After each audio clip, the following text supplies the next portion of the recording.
Hi everyone, I'm on Ballymount Road in Dublin 12 today, quite close to the Walkinstown roundabout. A lot of people are very familiar with the Walkinstown roundabout, one of the busiest roundabouts in Dublin, probably across Ireland.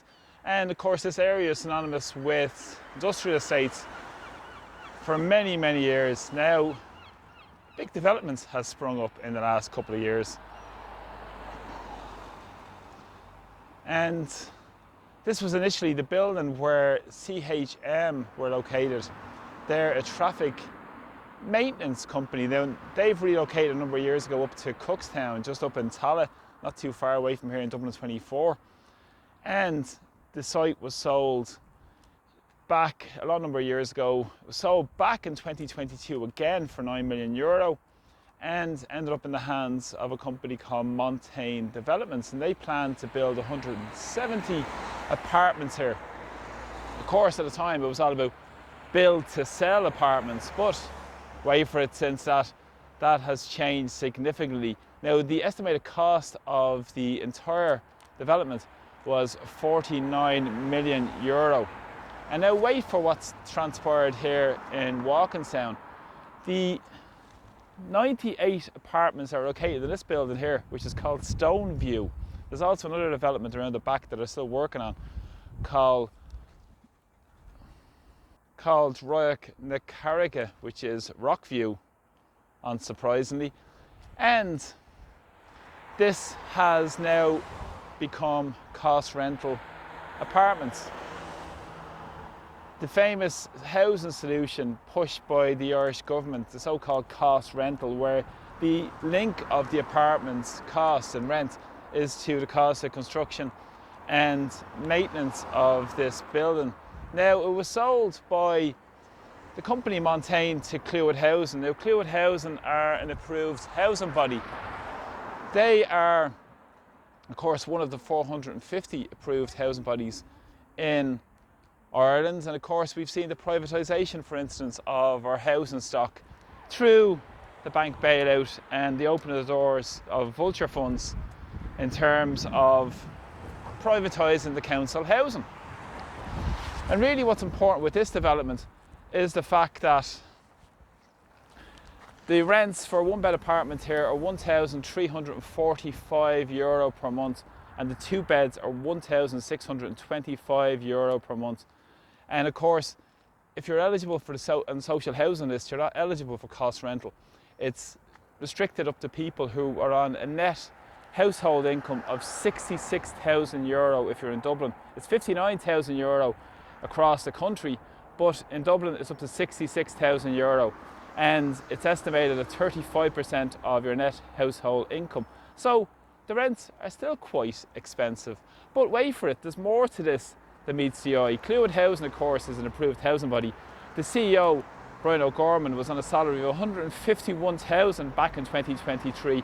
He is now due to retire after spending 25 years with Cluid Housing, and is going to be replaced by Avril Power, of course, an ex-senator for Fianna Fáil, who is the CEO of the Irish Cancer Society, and she's the incoming Chief Executive Officer of Cluid Housing. They have 380 employees, and they have about €2 billion on assets. But wait for this development here, because this development was sold by Montaigne Developments for just shy of €69 million. This is just the 98 apartments that were here. It isn't including the other apartments that are being built around the back. So that will come out at a cost of about €704,000 per apartment. And wait for it, they're only one bed, 21 one-bed apartments and 77 two-bedroom apartments, and €700,000 a cost.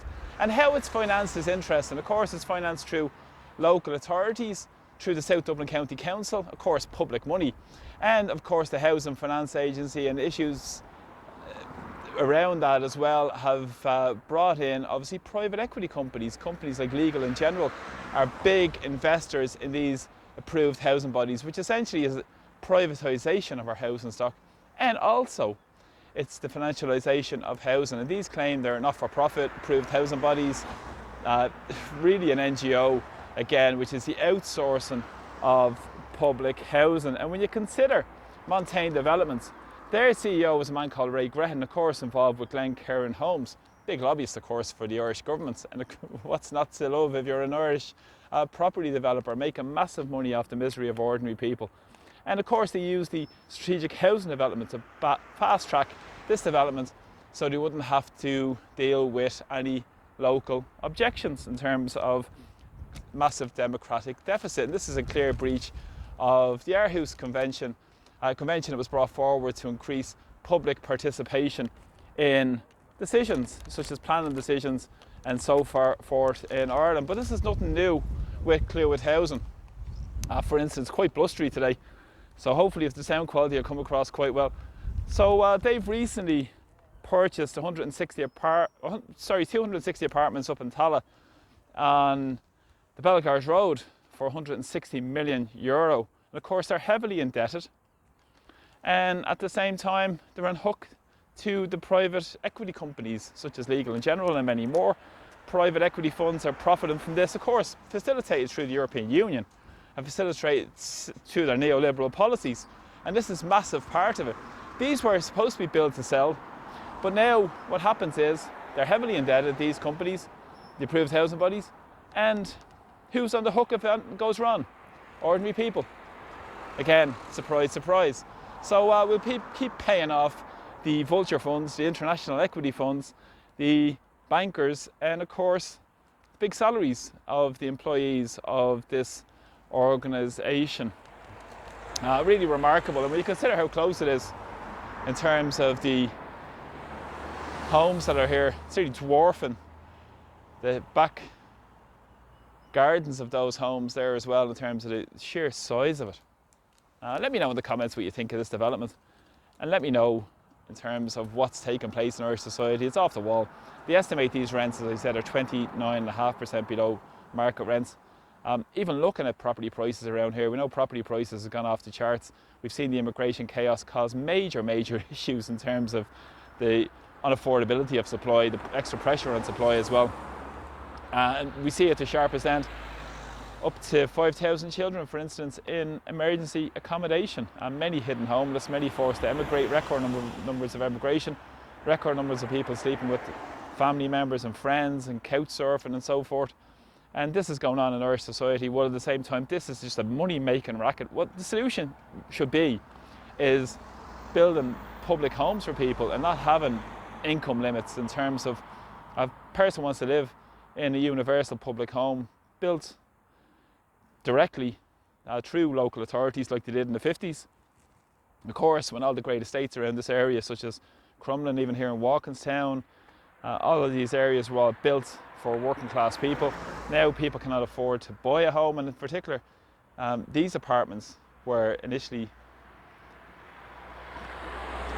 touted as being a build to sell, but of course it's more lucrative in the build to rent market, and it's just to leave people in a lifetime of impoverishment in terms of not having any real security, because you'll always pay big amounts in rent, and of course when you're a hook to the private equity companies, that's really what's at play in Irish society as well.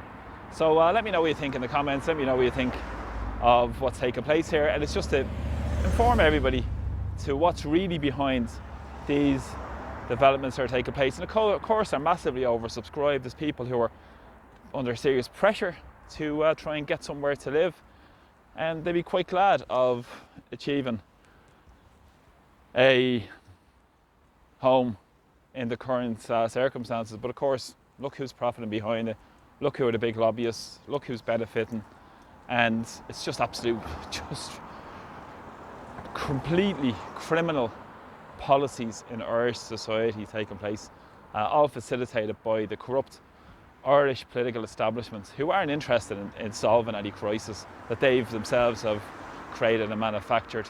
And again, this is what's taking place. And of course, if you're looking for apartments to buy as well, there's an apartment to buy not too far away from here, a 3-bed apartment on Thomas Moore Road, and it's over 330,000, 320,000 euro for a 3-bed apartment. So for this big monstrosity here on Ballymount Road. They paid about 700,000 per apartment. So fiscally prudent. Let me know what you think in the comments. It's just a transfer of wealth, big transfer of wealth, privatisation of housing. This is what's happening in Irish society. And of course, those who benefit from this will continue to vote for the status quo and keep the status quo intact until the bus comes and more people wake up to really what's taking place in Irish society. So thanks for the support of my videos, really appreciate them. And please subscribe to my channel, and please help me by sharing this video, by informing your friends and work colleagues and family members around really what's taking place in Irish society in terms of the housing scam that's taking place. Of course, all facilitated by the political establishment, and of course through the EU, the so-called great market, single market that they want us all to fight and die for, according to the political establishment. The values, these are the values. Nonsense while people are sleeping on the streets and dying on the streets of Dublin. So take care, slán go fóill. Bye bye.